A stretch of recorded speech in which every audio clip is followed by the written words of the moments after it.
بسم اللہ الرحمن الرحیم۔ السلام علیکم دوستو۔ ایک دفعہ سلطان صلاح الدین ایوبی رحمۃ اللہ علیہ نے مصر کے بازار کا حال و احوال جاننے کے لیے تاجر کا بھیس بدلا اور بازار میں داخل ہو گیا۔ آپ رحمۃ اللہ علیہ چند دکانداروں کے پاس گئے، ان سے کچھ حال احوال پوچھا، تاجر کے روپ میں بازار کے بارے میں پوچھا، پھر جا کر ایک بازار کی دکان پر کھڑے ہو گئے۔ آپ رحمۃ اللہ علیہ کو کسی نے نہیں پہچانا کہ اس بھیس کے نیچے سلطان صلاح الدین ایوبی رحمۃ اللہ علیہ ہے، جو کہ مصر کا سلطان ہے۔ سلطان اپنی آنکھوں سے بازار کو بڑی باریکی سے دیکھ رہا تھا کہ کس طرح کے گاہک بازار میں آ رہے ہیں، کیا کیا چیز خرید و فروخت ہو رہی ہے، بازار میں تاجروں کا گاہکوں کے ساتھ کیسا رویہ ہے، اور کس قسم کے گاہک بازار میں خریداری کر رہے ہیں۔ ابھی سلطان یہ چیزیں دیکھ ہی رہا تھا کہ آپ رحمۃ اللہ علیہ کی نظر ایک نوجوان پر پڑی، جس کو دیکھ کر سلطان کی نظریں چند لمحوں کے لیے اس پر جم گئی۔ وہ نوجوان بہت زیادہ خوبصورت اور حسین و جمیل تھا۔ اس کو دیکھ کر ایسا لگتا تھا کہ آج کے دور کا یوسف ہے، لیکن حیرانی کی بات یہ تھی کہ وہ نوجوان ہاتھ میں ایک ڈبہ پکڑے ہوئے تھا، جس کو دیکھ کر معلوم ہوتا تھا کہ وہ نوجوان جوتوں کی مرمت کا کام کرتا ہے۔ آپ رحمت اللہ علیہ اس نوجوان کو بڑے غور سے دیکھ رہے تھے کہ یہ نوجوان کہاں جاتا ہے اور کیا کرتا ہے۔ وہ نوجوان چلتے چلتے ایک دکان کے کونے پر جا کر بیٹھ گیا، جہاں وہ معمول کی طرح بیٹھتا تھا اور جوتوں کی مرمت کا کام کرتا تھا۔ لیکن حیرانی کی بات اس وقت ہوئی جب اس نوجوان نے اپنی دکان لگائی تو گاہک فوراً اس کی دکان پر آنا شروع ہو گئے۔ اس نوجوان نے 3-4 گاہکوں کے جوتوں کی مرمت کی، اور جیسے ہی اس نے 2 سونے کے سکے کما لیے تو اس نے فوراً سے اپنا سامان سمیٹا اور ایک روٹی والے کے پاس گیا اور 4 روٹیاں خریدی اور واپس چلا گیا۔ یہ سارا منظر سلطان صلاح الدین ایوبی رحمۃ اللہ علیہ اپنی آنکھوں سے دیکھ رہے ہیں۔ آپ نے سوچا کہ شاید اس کو کوئی کام پڑ گیا ہوگا، اس لیے یہ صرف 2 سکے ہی کما کر چلا گیا۔ لیکن جب دوسرے دن سلطان صلاح الدین ایوبی رحمۃ اللہ علیہ دوبارہ بھیس بدل کر بازار میں داخل ہوئے تو فوراً سلطان کی نظر اس نوجوان پر پڑی، اور معمول کی طرح اس نے صرف 2 سکے جب کما لیے تو اپنا سامان سمیٹا اور روٹی والے کے پاس گیا اور 4 روٹیاں خریدی اور واپس چلا گیا۔ یہ دیکھ کر سلطان کو یہ بات ہضم نہیں ہو رہی تھی کہ آخر اتنا خوبصورت نوجوان جوتوں کی مرمت کا کام کیوں کرتا ہے، اور حیرانی کی بات یہ ہے کہ صرف یہ 2 سکے ہی کیوں کماتا ہے۔ یہ بات سلطان معظم کو ہضم نہیں ہو رہی تھی۔ جب سلطان تیسرے دن بازار میں سلطان آیا تو پھر وہی چیز دہرائی گئی، تو اب سلطان کو مزید تجسس پیدا ہوا، اور سلطان صلاح الدین ایوبی رحمۃ اللہ علیہ اس روٹی والے کے پاس گیا اور کہا، مجھے 2 روٹیاں چاہیے۔ روٹی والے نے سلطان کے ہاتھ میں 2 روٹیاں دیتے ہوئے کہا کہ 1 سکہ دے دو۔ سلطان معظم نے 1 سکہ ادا کرتے ہوئے کہا کہ یہ نوجوان جو جوتوں کی مرمت کا کام کرتا ہے، یہ صرف 2 سکے ہی کیوں کماتا اور تم سے روٹی خرید کر واپس گھر کیوں چلا جاتا ہے، حالانکہ اس کا کام اتنا اچھا ہے کہ اس کی دکان لگتے ہی فوراً گاہک آنا شروع ہو جاتا ہے، اور یہ اپنے گاہکوں کو چھوڑ کر صرف 2 سکے کما کر کیوں چلا جاتا ہے۔ تندور والے نے کہا، اے بھائی، کیا معلوم، یہ نوجوان تو ہمیں دیوانہ لگتا ہے، کئی بار اسے ہم کہہ چکے ہیں تمہارے گاہک واپس لوٹ کر دوسرے مرمت کرنے والے کے پاس جاتے ہیں، تم اپنی دکان کو وقت کیوں نہیں دیتے، صرف 2 سکے ہی کیوں کماتے ہو۔ تو نوجوان آگے سے ہنس دیتا ہے اور کہتا ہے کہ جتنا مجھے چاہیے میں اتنے کما لیتا ہوں، مجھے زیادہ کی ضرورت نہیں۔ اور ہمیں بھی اس بات پر بڑی حیرانی ہوتی ہے، لیکن آج تک اس نے اس کے پیچھے چھپے راز کے بارے میں کسی کو نہیں بتاتا۔ جب 4تھا دن ہوا تو سلطان صلاح الدین ایوبی رحمۃ اللہ علیہ دوبارہ بھیس بدل کر بازار میں داخل ہوئے اور اب اس نوجوان کی انتظار کرنے لگے۔ تھوڑا ہی وقت گزرا کہ وہ نوجوان دوبارہ معمول کی طرح بازار میں آیا اور جا کر کونے پر اپنی دکان لگائی اور فوراً اس کے پاس گاہک آنا شروع ہو گئے۔ اب جیسے ہی اس نوجوان نے 2 سکے کما لیے تو وہ فوراً روٹی والے کے پاس گیا اور جا کر اس سے روٹی خریدی اور دوبارہ اپنے گھر کی طرف چل پڑا۔ اب سلطان صلاح الدین ایوبی رحمۃ اللہ علیہ یہ سارا منظر دیکھ رہے تھے اور اب سلطان اس نوجوان کا پیچھا کرنے لگا۔ بازار میں کوئی نہیں جانتا تھا کہ مسلسل 4 دن سے سلطان ایک تاجر کی بھیس میں یہ سارا منظر دیکھ رہا ہے۔ اب وہ نوجوان پیدل چلتا ہوا جا رہا تھا اور سلطان بھی اپنی گھوڑے کے ساتھ پیدل چلتا چلتا اس کا پیچھا کر رہا تھا۔ چلتے چلتے وہ نوجوان ایک وادی میں جا پہنچا جہاں ایک چھوٹی سی جھونپڑی بنی ہوئی تھی۔ نوجوان نے اپنا سامان رکھ کر جھونپڑی کے ساتھ درخت کے سائے میں رکھ کر اندر چلا گیا۔ سلطان نے اپنا گھوڑا ایک درخت کے ساتھ باندھ دیا اور چلتا چلتا اس جھونپڑی کے دروازے پر جا پہنچا۔ پہلے تو سلطان نے چاہا کہ فوراً سلام کر کے اندر چلا جائے، لیکن پھر سلطان نے کچھ آواز سنی اور تھوڑی دیر کے لیے رک گیا۔ سلطان کو اندر سے کچھ آوازیں سنائی دی تو سلطان نے جھونپڑی سے ایک سوراخ کے ذریعے دیکھنے لگا کہ اندر کون ہے اور یہ نوجوان کس کے ساتھ باتیں کر رہا ہے، اور آخر ایسا کیا راز ہے کہ یہ نوجوان صرف 2 ہی سونے کے سکے کما کر 2 روٹیاں خرید کر واپس کیوں چلا جاتا ہے۔ جیسے ہی سلطان نے جھونپڑی کے اندر جھانک کر دیکھا تو سلطان چند لمحوں کے لیے ساکت ہو گیا، کیونکہ سلطان نے دیکھا کہ اس نوجوان نے ایک برتن میں 2 روٹیاں رکھی اور پھر جھونپڑی میں لیٹے ہوئے بوڑھے بزرگ اور بوڑھی عورت کے ہاتھ منہ دھلانے کے بعد اس نوجوان نے اپنے ہاتھوں سے کھانا کھلا رہا تھا۔ اب یہ سارا منظر سلطان صلاح الدین ایوبی رحمت اللہ علیہ دیکھ رہا تھا۔ اس نوجوان نے جب ان دونوں کو کھانا کھلا لیا تو بچے ہوئے چند ٹکڑے خود کھائے اور باقی کی 2 روٹیاں ایک کپڑے میں لپیٹ کر رکھ دی اور ان دونوں کی خدمت میں لگ گیا۔ شاید وہ 2 روٹیاں رات کے لیے رکھی تھی۔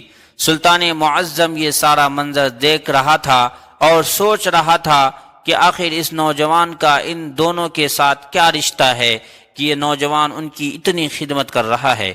اب سلطان سے برداشت نہ ہوا اور سلطان صلاح الدین ایوبی رحمت اللہ علیہ سلام کر کے جھونپڑی کے اندر چلا گیا۔ جیسے اس نوجوان نے سلطان صلاح الدین ایوبی رحمت اللہ علیہ کو دیکھا تو اس نوجوان نے سلطان کو بیٹھنے کا اشارہ کیا اور آپ کے سامنے پانی حاضر کیا۔ آپ نے چند گھونٹ پانی کے پیے۔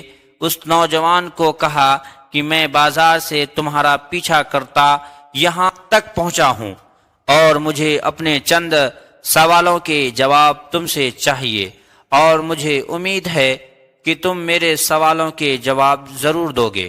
یہ سن کر وہ نوجوان مسکرانے لگا اور کہا کہ بتاؤ تمہارے کون سے سوال ہیں؟ سلطان نے کہا کہ اتنی خوبصورت جوانی کے باوجود تم یہ جوتوں کی مرمت والا کام کیوں کرتے ہو؟ اور میرا دوسرا سوال یہ ہے کہ تم دن میں صرف 2 سکے ہی کیوں کماتے ہو؟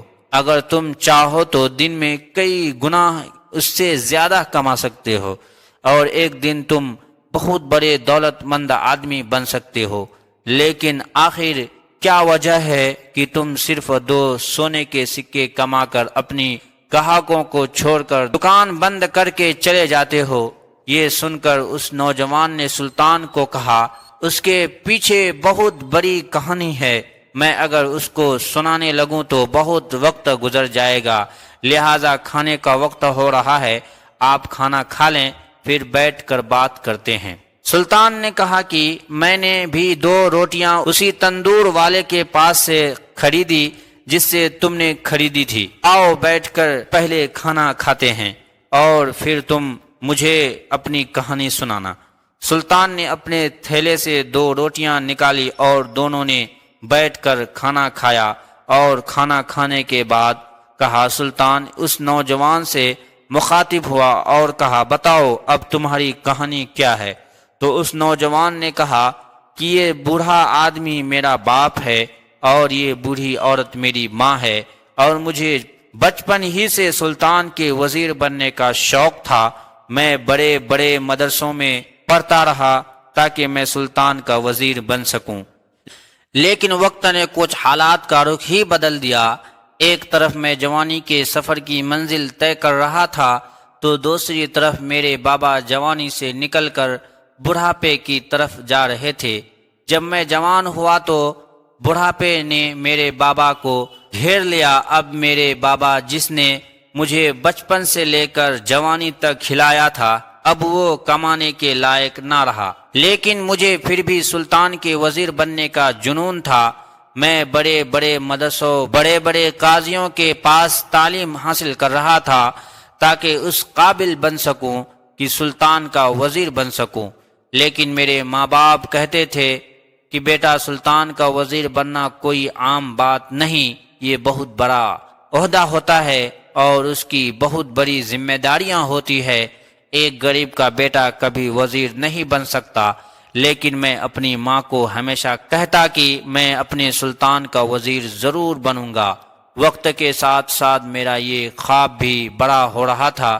ایک دن میں یہی خواب لے کر گلی میں جا رہا تھا کہ آخر میں ایسا کیا کام کروں کہ میرا کام کا نام ہمارے سلطان معظم تک جا پہنچے اور وہ مجھ سے متاثر ہو کر مجھے وزارت کا عہدہ دے دے۔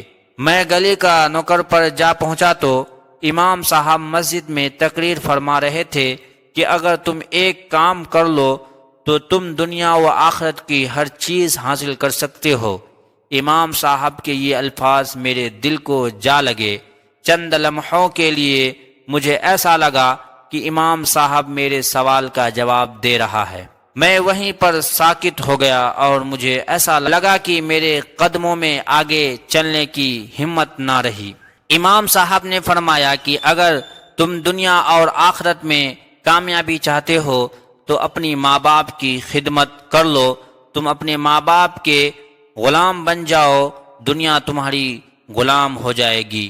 امام صاحب کے یہ الفاظ مجھے ہضم نہ ہوئی اور میں سیدھا امام صاحب کے پاس گیا اور اسے اپنی منزل کے بارے میں بتایا تو امام صاحب نے فرمایا اے نوجوان، یہ خواب تو بہت چھوٹا ہے، ماں باپ کی خدمت کا جو تجھے انعام ملے گا وہ تجھ سے سنبھالا نہیں جائے گا۔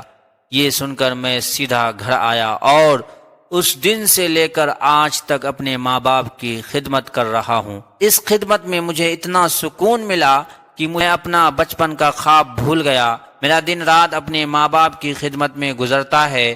اس دن سے ہی میں نے اپنے بابا کا سامان اٹھایا اور کام کے لیے چل پڑا، اور اسی دن سے لے کر آج تک میں صرف 2 سونے کے سکے کما کر دوبارہ اپنے گھر آ جاتا ہوں اور اپنا سارا وقت اپنے بوڑھے ماں باپ کی خدمت میں گزارتا ہوں۔ یقین جانیے کہ میں اس خدمت میں دنیا داری بھول گئی۔ میں ایسا مشغول ہوا کہ میرا سلطان معظم کا وزیر بننے کا خواب کہیں ایسا سمندر کے پانی میں ڈوبا کہ آج تک دوبارہ یاد نہ آیا، اور جتنا سکون مجھے اپنے ماں باپ کی خدمت میں ملتا ہے اتنا سلطان کا وزیر بن کے بھی شاید نہ ملتا۔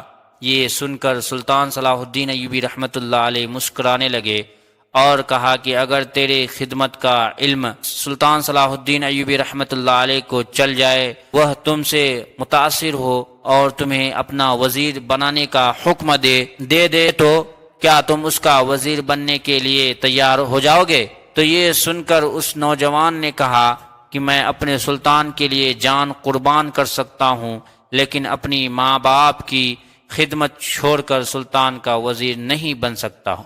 یہ سن کر سلطان صلاح الدین ایوبی رحمۃ اللہ علیہ مسکرائے اور اپنا بھیس ہٹایا اور کہا کیا تم نے کبھی اپنے سلطان کو دیکھا ہے؟ تو اس نوجوان نے کہا، نہیں، ابھی تک اس گنہگار آنکھوں نے اپنے عظیم سلطان کو نہیں دیکھا۔ تو سلطان صلاح الدین ایوبی رحمۃ اللہ علیہ نے اپنی نایاب سے تلوار نکالی اور نعرہ بلند کر کے کہا، آپ کا سلطان آپ کے سامنے ہیں۔ یہ سن کر وہ نوجوان ہکا بکا ہو گیا اور اسی وقت سلطان کے قدموں میں گر گیا اور کہا، سلطان معظم، مجھے معاف کر دیجئے، میں نے آپ کو پہچانا نہیں۔ یہ سن کر سلطان صلاح الدین ایوبی رحمۃ اللہ علیہ نے اس نوجوان کو بازوؤں سے پکڑ کر اٹھایا اور کہا، دیر سے صحیح لیکن تیرا خواب تھا آج پورا ہونے والا ہے، تجھے تیری کی ہوئی خدمت کا انعام مل رہا ہے۔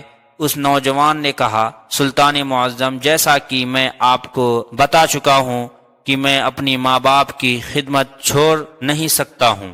تو سلطان نے کہا کہ کس نے آپ کو کہا کہ تم اپنے ماں باپ کی خدمت نہ کرو؟ تم اپنے خواب کو بھی پورا کرو اور اپنے ماں باپ کی بھی خدمت کرو۔ اس کے بعد سلطان صلاح الدین ایوبی رحمۃ اللہ علیہ نے اس نوجوان کو 1 مہینے کی تربیت کے بعد اپنا وزیر بنا لیا، اور اس نوجوان نے سلطان صلاح الدین ایوبی رحمۃ اللہ علیہ کے ساتھ کئی جنگوں میں شرکت کی اور آپ نے کئی فتوحات حاصل کی۔